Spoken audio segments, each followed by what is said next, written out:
नाज़रीन, सजावल ज़िले में पानी की खोट शिद्दत इख्तियार करे वरती है।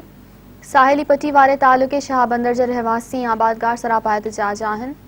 पेश आहे सुल्तान फारूकी जी रिपोर्ट। तकरीबन गुज़िरियल 4 महीननि का शाहबंदर के समूरी शाखन में पानी की मुकम्मल खोट है, जै सबब ज़रायत मुकम्मल तौर पर तबाह थी चुकी है। चौपायो माल उञ लगन सबब मरण लगो है।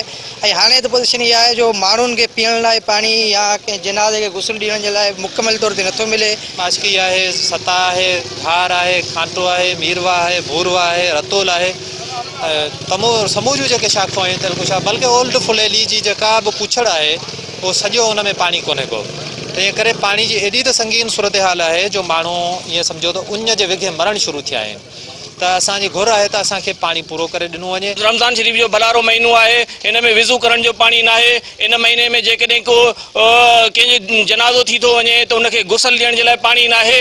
ऐं पानी न हुजण जे करे आम ज़िंदगी तोड़े चौपायो माल सख्त परेशानी के फेस करे रहियो आहे। असां वज़ीर आला सिंध ऐं इरिगेशन जे डिपार्टमेंट खां घुर्ज था करियूं त बराए महिरबानी असां जेके पोछड़ वारा ज़मींदार आहियूं उन्हनि खे पानी ॾिनो वञे। जेकॾहिं न त असांजो एहतजाज जो दायरो वधाईंदासीं। असांखे जेकॾहिं कोर्ट में वञणो थो पवे त बि असीं कोर्ट में बि वेंदासीं। बराए महिरबानी असांखे पानी ॾिनो।